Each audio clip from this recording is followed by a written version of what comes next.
Going on, good people? My name is Tanner, and I want to share with you 4 mistakes that I want you to avoid when starting your residential home service business. In my case, it was my house painting business. These mistakes that I made are mistakes that I'm continuously thankful that I pivoted from, and I know that these are common mistakes that you might not even really be thinking about are mistakes. So when I first started my business, I had all sorts of questions about what is the right way to do things, what's the wrong way to do things. And ultimately, I took a lot of shortcuts, and it kind of was because I didn't really know what to do. So it was easier to just stick with what I was doing. And I'm going to give you a little bit of insight on a mindset that I want you to adopt as a business owner. And that is dig your well before you're thirsty. And this is like a mantra that I always use in all areas of my life. I'm a very faithful individual.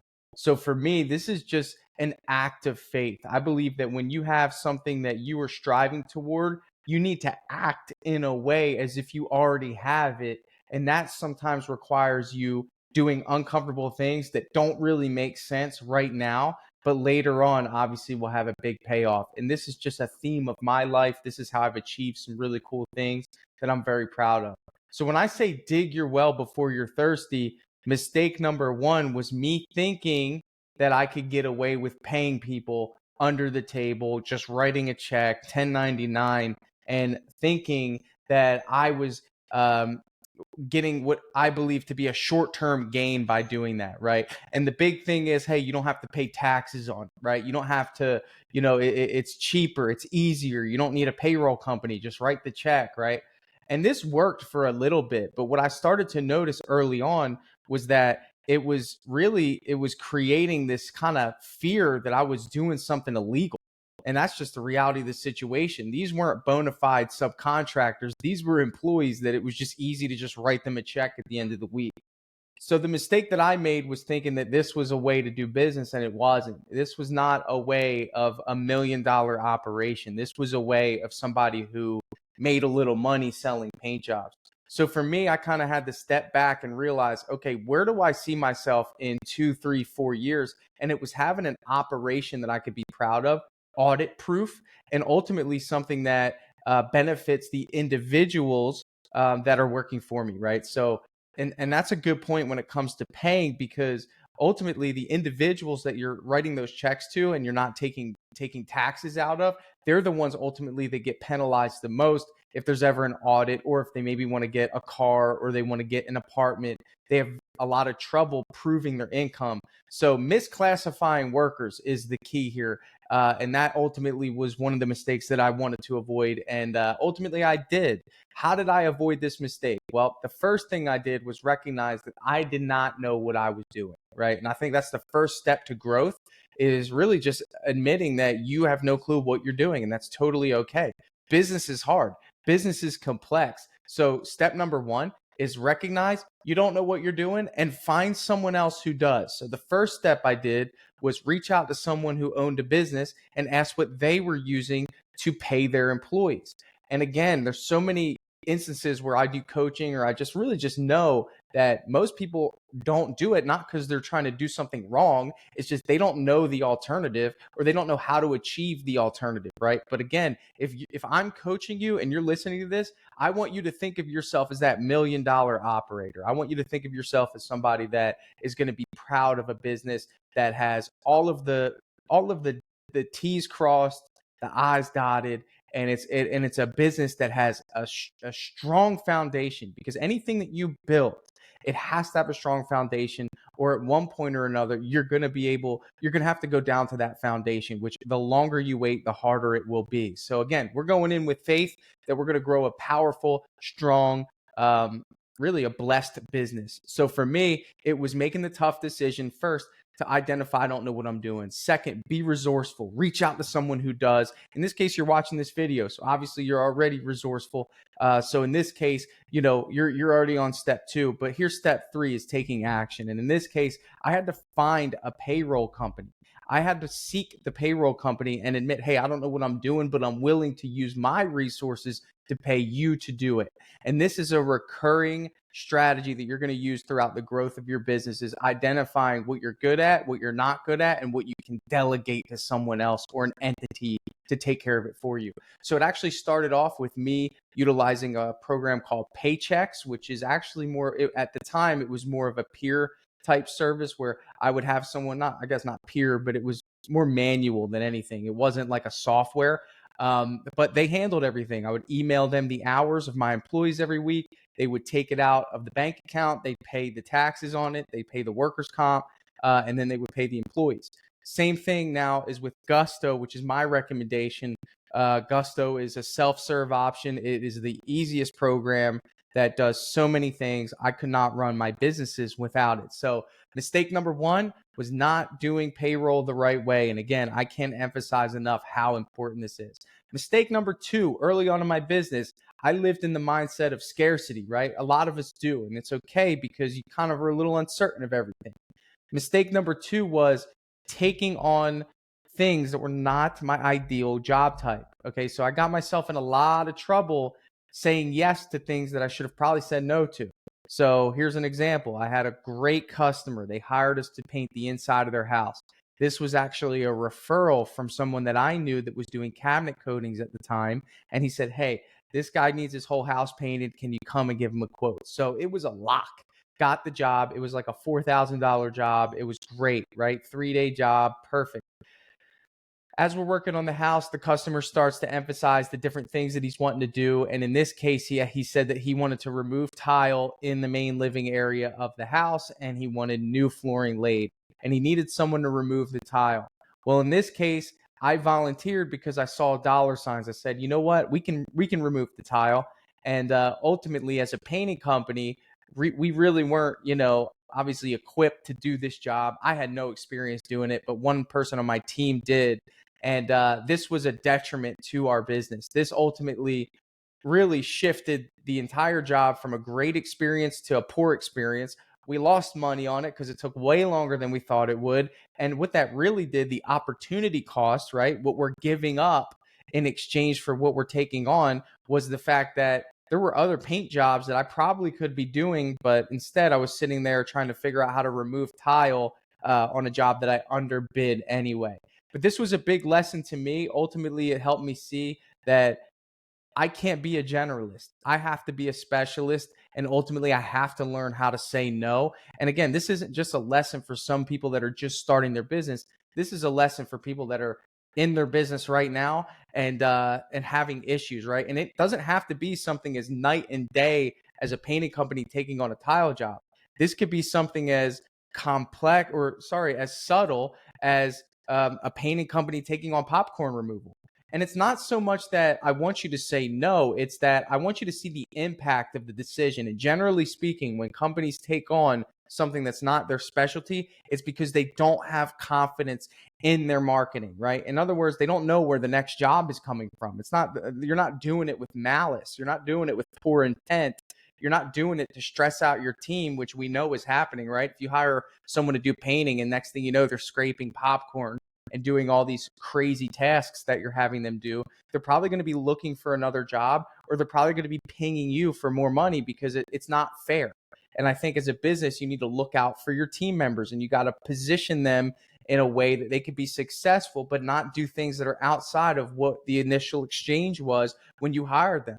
So ultimately, this is your fault. That was the second thing I had to do, is recognize that it's my fault. And that brings me to the third thing. Okay, so number one, what did we learn? First thing is paying workers the right way is a foundational move. It's a faith move. It's digging the well before you're thirsty. That's number one. Number two, saying no. Learning how to say no was so important for me because ultimately I recognized that I need to be a specialist. If I can do painting really, really well, there's going to be other painting jobs for me to take on, and I need to give up that short-term gain, which has long-term impact, to obviously position myself for what we're best at as a company.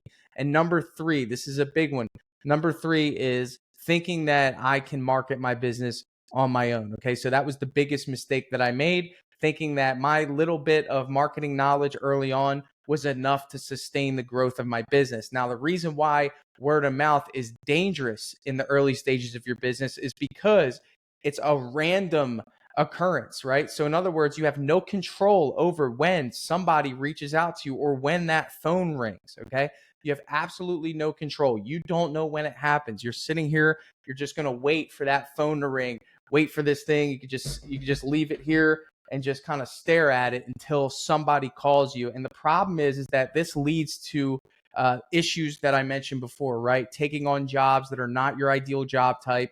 It also leads to potentially not making tough decisions when it comes to hiring, right? Uncomfortable decisions when it comes to hiring, simply because you don't know if you can keep the team busy, right? So marketing being a optional thing was something that I thought was acceptable, right? And early on, I did do some marketing when it came to word of mouth, Facebook posts, and asking customers for referrals. But that all has its place, but it's not something that you should think as a strategy early on in your business. You need to find money and you need to put it toward paid social media, Google, Angie Leads, or what was called Home Advisor at the time. So you have a way to actually, I would say, really impact your lead flow as a brand new business, because no one knows who you are. And the reality of the situation is, not only do they not know who you are, there's hundreds, if not thousands of people that would hire you if they did know who you were, right? So ultimately, you're not in a game where there's, you're not doing historic seat renovations, right? You're not in a niche where it's like impossible to find a customer. You literally serve homeowners. And just so you know, my painter contractor people out there, guess what? Not only can you serve a marketplace on the outside of their house, you can also perform a service that is equal or greater value on the inside of the house, which means your market share as a painting contractor is double. So what's interesting is ultimately you got to realize, as a business, you can't think that at any point in time you can grow your business beyond your own means, right? Which is ultimately you doing the work and maybe bringing on a part-time guy. You can't grow a business without injecting energy into an area of that business. In this case, I'm referring to marketing. So where do we market our business? Well, there's a lot of different ways to do that. Ultimately, what matters is first you get practice, right? Because here's the deal: you, as a new business owner, and someone listening to this who's an existing business owner, you don't have experience. Some of you nurturing leads, and that is such an important topic to understand, right? I did come in with this experience. I came in with car sale experience. I came in with life insurance experience. I was handed a stack of leads that looked like this. It was this thick. It was just papers. It was a cardstock paper of people that sent in a postcard requesting information on the changes in Medicare. And I was given a stack of customers to call and nurture and to generate opportunity. Okay. Now, it's not that difficult in this industry. And to me, it's almost like taking candy from a baby. All you have to do is showcase your professionalism. So if I'm not building a case for you to identify how much you should be spending on ads, ultimately as much as you can, put the money out, because it's an instant ROI. If you went to a casino and they said, hey, give me $3,000 and I will return to you $20,000. Okay, let's break that down for a second so you can understand. And it's so difficult for me to coach someone on buying leads and paying a marketing agency to run ads for them as if I'm asking them to give up a limb, when ultimately, again, the ROI is pretty much automatic. You would go to that casino and say, absolutely, not only would you give the $3,000, you'd ask everyone you know to contribute to this mission, and you would be a very rich individual, right? So here's the deal. Again, assume that as a startup, $3,000 is the marketing budget that you assign. Now, here's the deal. You might say, Tanner, I don't have $3,000. Okay, guess what? Find it. Okay, credit card, home equity loan. I don't care what you do. Ultimately, you need to do this if you're starting a business, or you will just be at the mercy of organic lead flow, which is random, which is ultimately, it's a very passive approach to business. It won't give you the confidence you need to scale. It won't allow you the confidence that you need to hire employees. It won't allow you to be selective on the job types that you take. It will force you to lower your prices to people because there's scarcity on your schedule. So think about, again, obviously it's easier to operate that way, but think about all the other things that you're giving up or potentially compromising on because you're not impacting your lead flow. Okay, so when I say impacting lead flow, again, this is a must. So think about it this way. If you spend $3,000 on leads, now I'm going to use the example of a lead aggregator, Angie Leads, okay? Regardless of how you feel about them, the market likes them, right? So people who actually buy from us trust this service to provide them information. And in that case, it's a contact of a contractor, okay? So whether you like them or not, or whether you've heard horror stories about it or not, they provide leads, and that's all they're designed to do. And if you expect them to do any more than provide leads, then that's your fault for having really inflated expectations. So ultimately, $3,000, right? So let's assume that each lead costs $100. Okay, simple math here brings us to 30 leads in the course of a month.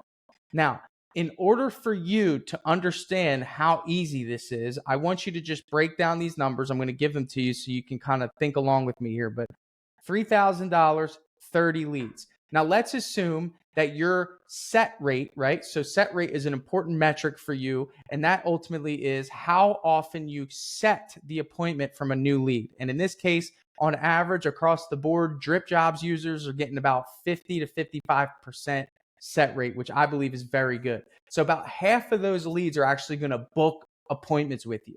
Okay. So that means that we've got 15 appointments from those 30 leads. Okay. Pretty good. Now, from there, we got to look at what our closing ratio is. So then we have our closing ratio with our set rate and then our closing ratio. What's our closing ratio? Our closing ratio is the ratio that calculates the proportion of jobs that we sell versus the proportion of jobs that we quote.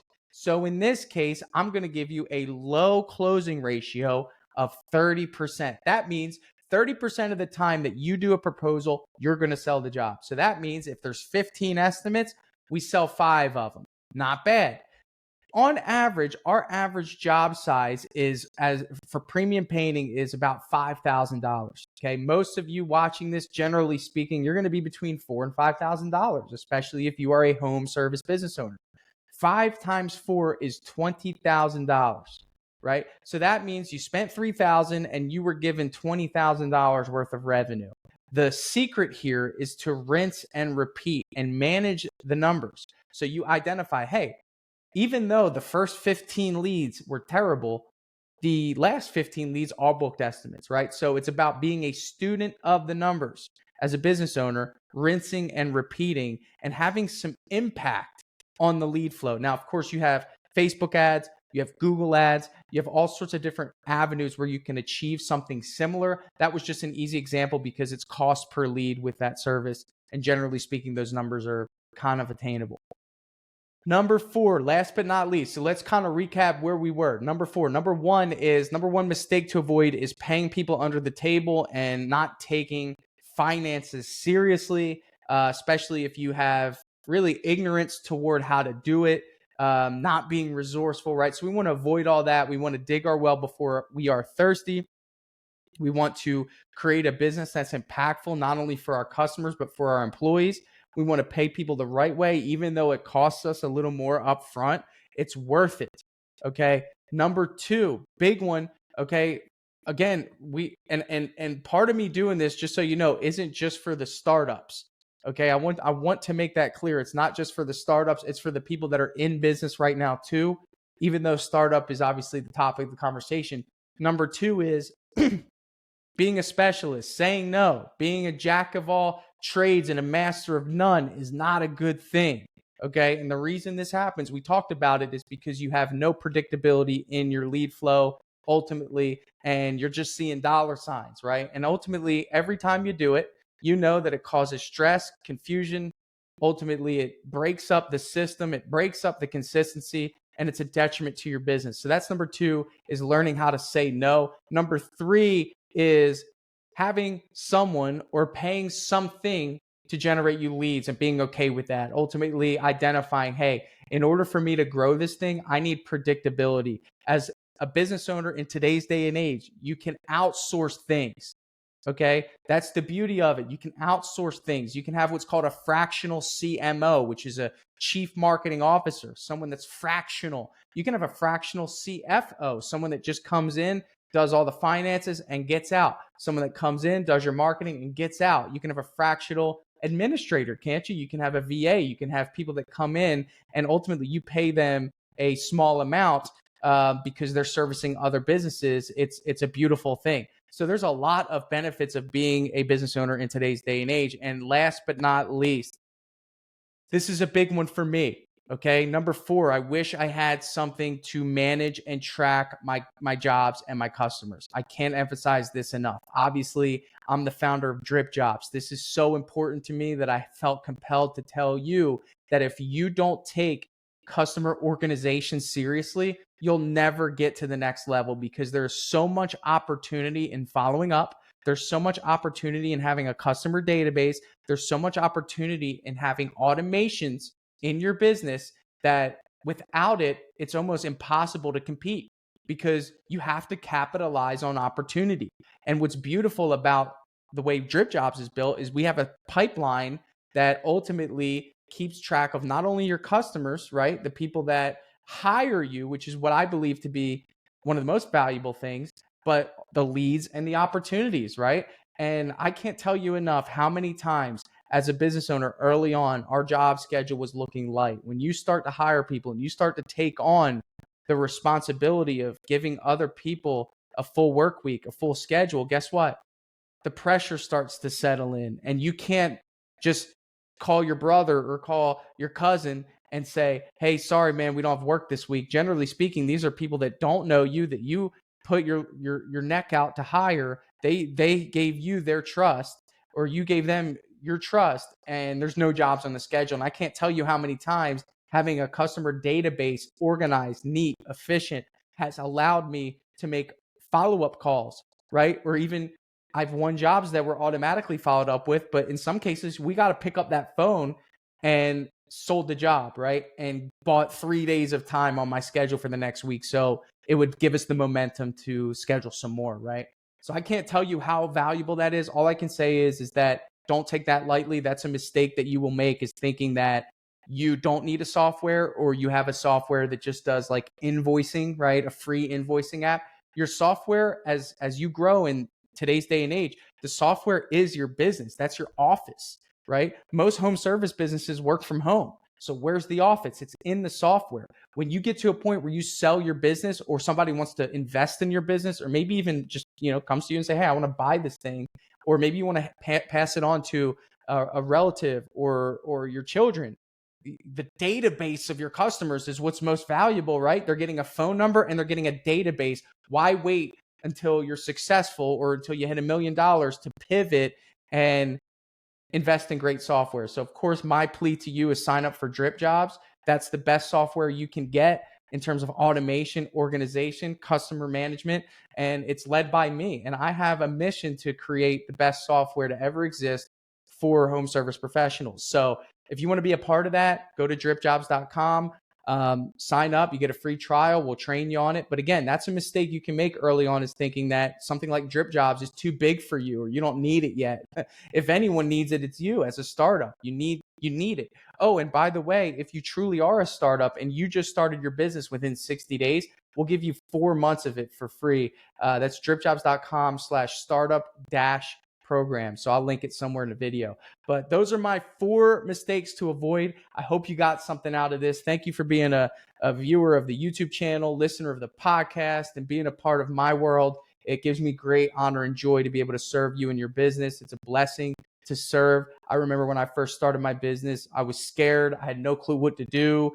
It was challenging. And ultimately, I think I could have got to where I wanted to be a lot faster had I had someone coaching me, guiding me, giving advice, and kind of just giving me the confidence to proceed. And I know that that's the impact that I'm making. So for you, I just wish abundant success, joy, happiness, and love. I hope that your business impacts all of those that come across it. I hope that you provide opportunity for people that need it in a good way.